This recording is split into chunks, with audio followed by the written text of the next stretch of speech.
الحمد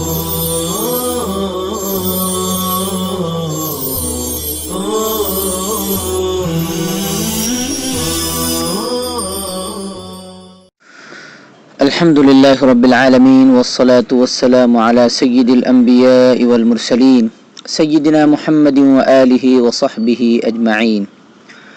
أعوذ بالله من الشيطان الرجيم. بسم الله الرحمن الرحيم. وإذا تتلى عليهم آياتنا بينات قال الذين لا يرجون لقاء نأت بقرآن غير هذا أو بدل. جب ان پر ہماری آیتیں پڑھی جاتی ہیں جو بالکل واضح ہیں تو جو لوگ ہماری ملاقات کا یقین نہیں رکھتے وہ کہتے ہیں اس کے سوا کوئی اور قرآن لاؤ یا اس میں کچھ ترمیم ہی کر دو. قل ما يكون لي ان ابدله من تلقاء نفسي. آپ فرما دیجئے مجھے کیا حق ہے کہ میں اپنی طرف سے کوئی رد و بدل کر دوں. ان اتبع الا ما يوحى الی. میں تو صرف اسی کی پیروی کرتا ہوں. انی اخاف ان عصیت ربی عذاب یوم عظیم. اگر میں اپنے رب کی نافرمانی کروں تو مجھے بھی بڑے دن یعنی قیامت کے دن کا مجھے بھی بڑے دن یعنی قیامت کا دن ترجمہ ہوگا تو مجھے بھی بڑے دن کے عذاب کا ڈر لگتا ہے. قل لو شاء اللہ ما تلوته علیکم ولا ادراکم به. آپ کہہ دیجئے اگر اللہ کو منظور ہوتا تو میں اس کی تلاوت تمہارے سامنے نہیں کرتا اور نہ اللہ تم لوگوں کو باخبر فرماتے. فقد لبثت فیکم عمرا من قبلہ. کیونکہ میں تو اس سے پہلے بھی تمہارے درمیان ایک عمر گزار چکا ہوں. افلا تعقلون. کیا تم سمجھتے نہیں ہو. فمن اظلم ممن افترى على الله كذبا او كذب بآياته انه لا يفلح المجرمون. اس سے بڑھ کر ظالم کون ہوگا جو اللہ پر جھوٹ گڑھے یا اللہ کے احکام کو جھٹلائے. یقیناً ایسے مجرموں کا بھلا نہیں ہوگا، وہ کامیاب نہیں ہوگے. وَيَعْبُدُونَ مِن دُونِ اللَّهِ مَا لَا يَضُرُّهُمْ وَلَا يَنفَعُهُمْ. وہ لوگ اللہ کے سوا ایسی چیزوں کی بندگی کرتے ہیں جو نہ ان کو نقصان پہنچا سکتی ہیں اور نہ نفع. وَيَقُولُونَ هَؤُلَاءِ شُفَعَاؤُنَا عِندَ اللَّهِ. وہ کہتے ہیں یہ اللہ کے پاس ہمارے سفارشی ہیں. قُلْ أَتُنَبِّئُونَ اللَّهَ بِمَا لَا يَعْلَمُ فِي السَّمَاوَاتِ وَلَا فِي الْأَرْضِ. آپ کہہ دیجئے کیا تم لوگ اللہ کو ایسی بات کی خبر دیتے ہو جس کا خود اس کو علم نہیں، نہ آسمانوں میں اور نہ زمین میں. سبحانہ وتعالی عما یشرکون. اللہ کی ذات پاک اور ان لوگوں کے شر سے بالا و برتر ہے۔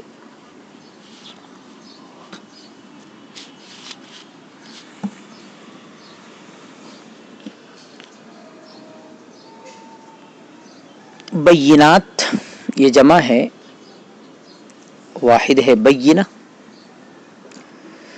معنی واضح ظاہر چیزیں۔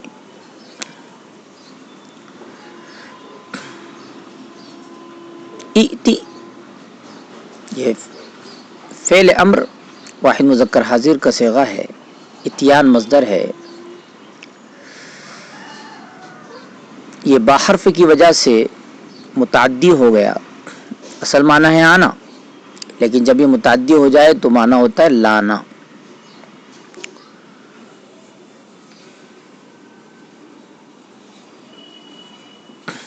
تلقا یہ لقیہ سے مصدر ہے، باب سمیہ سے آتا ہے، معنی ملاقات کرنا، پھر توسع کر کے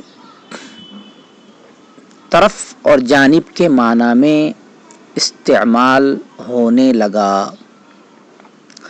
عصیتو فعل ماضی معروف واحد متکلم کا صیغہ ہے، عصیان مصدر ہے، باب ضربہ معنی نافرمانی کرنا۔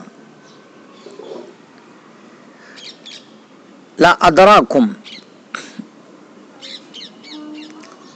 لا ادرا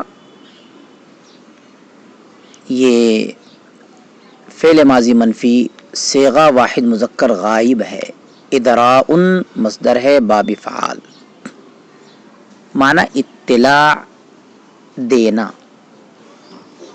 لائے نفی کی وجہ سے ترجمہ ہوگا اطلاع نہ دینا۔ شفعاء یہ جمع ہے، واحد شفیع معنی سفارشی۔ تنبئون، تنبئون فعل مضارع معروف صیغہ جمع مذکر حاضر ہے، تنبئۃ مصدر ہے، باب تفعیل معنی خبر دینا۔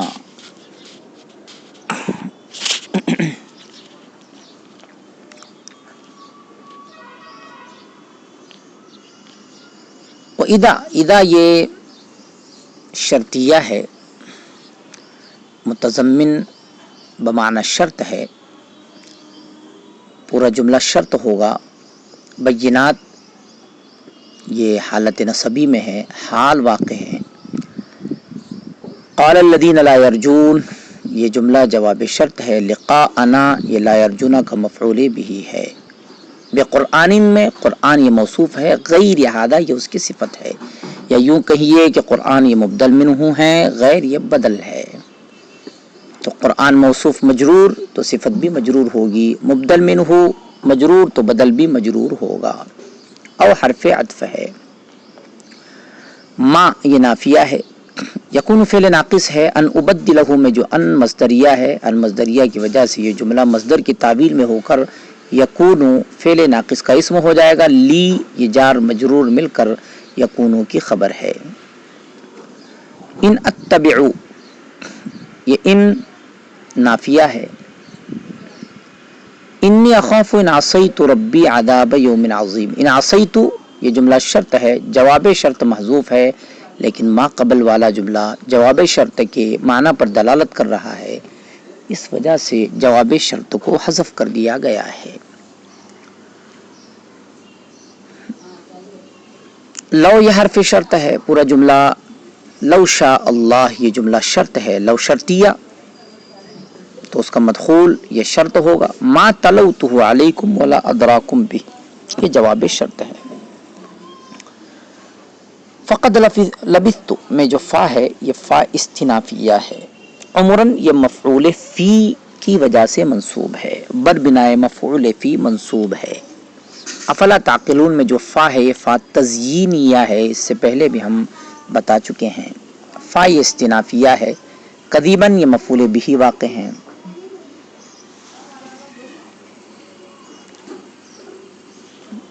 باقی ترکیب ظاہر ہے۔ آیات کریمہ کی تشریح، وَلَقَدْ أَهْلَكْنَا الْقُرُونَ مِنْ قَبْلِكُمْ لَمَّا ظَلَمُوا معلوم ہوا کہ جب کسی قوم پر دین کی طرف دعوت دینے اور حق کی طرف بلانے کا حق ادا کر دیا جاتا ہے، پھر بھی وہ ایمان نہیں لاتے ہیں، تب ان پر اللہ کا عذاب آتا ہے۔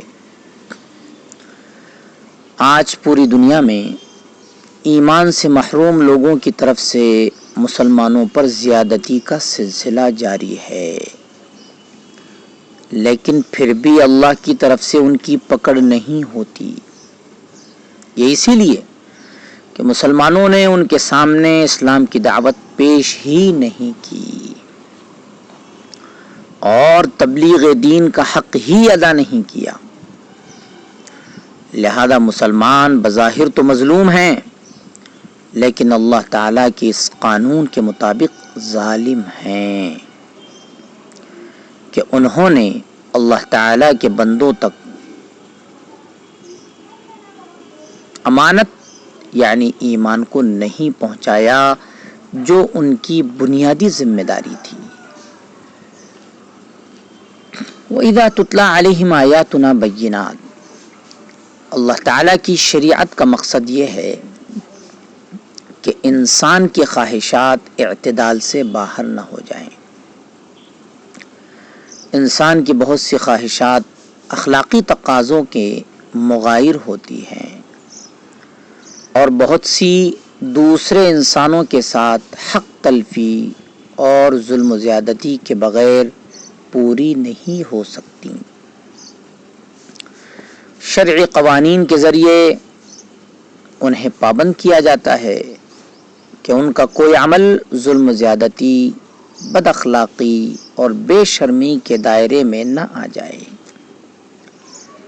اسی لیے جو لوگ اپنی نفسانی خواہشات کے غلام ہوتے ہیں اور جو اپنے آپ پر کنٹرول رکھنا نہیں چاہتے، انہیں یہ احکام ناگوار گزرتے ہیں۔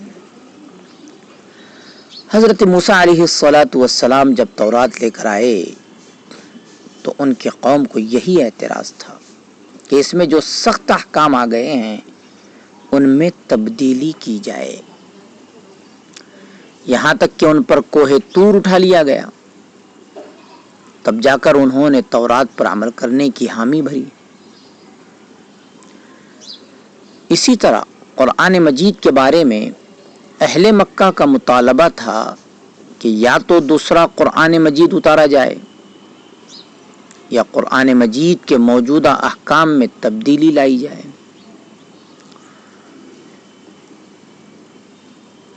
ان کی انہی باتوں کی تردید کی گئی ہے اور آپ صلی اللہ علیہ وسلم کی زبان سے کہلایا گیا ہے کہ قرآن مجید اللہ کی بھیجی ہوئی کتاب ہے، ہمیں اس کتاب میں ادنا درجے کی تبدیلی کا بھی حق نہیں۔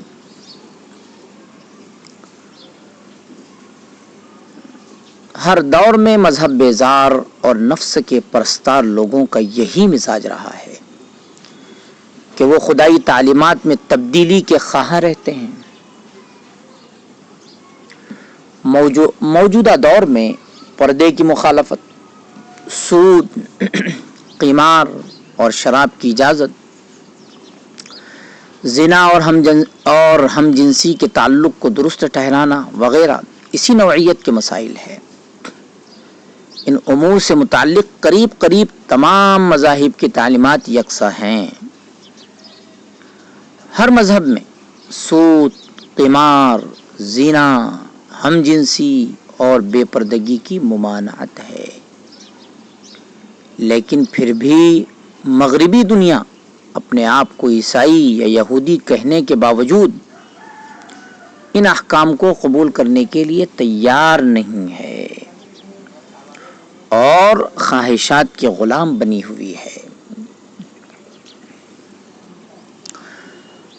قُلْ لَوْ شَاءَ اللَّهُ مَا تَلَوْتُهُ عَلَيْكُمْ وَلَا أَدْرَاكُمْ بِهِ۔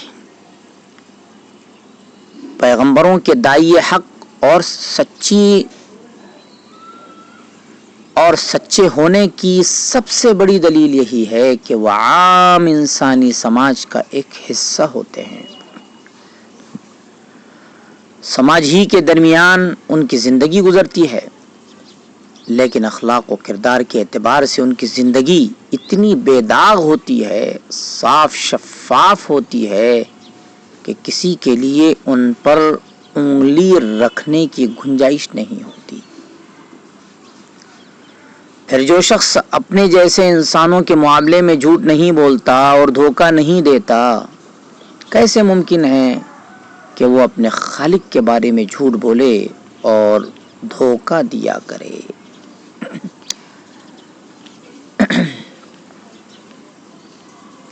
فمن اظلم ممن افترى على الله كذبا او كذب بآياته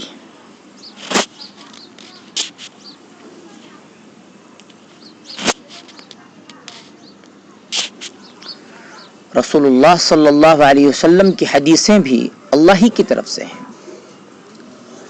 فرق صرف یہ ہے کہ حدیث میں الفاظ رسول اللہ صلی اللہ علیہ وسلم کے ہوتے ہیں، لہذا اس سے معلوم ہوا کہ حدیثیں گھڑنا یا گھڑی ہوئی روایتوں کو بغیر وضاحت کے بیان کر دینا جائز نہیں ہے، اور یہ بھی درست نہیں ہے کہ جو احکام حدیث سے ثابت ہوں ان کا انکار کر دیا جائے۔ وصلی اللہ تعالی علی خیر خلقہ سیدنا محمد وآلہ وصحبہ اجمعین برحمتک یا ارحم الراحمین۔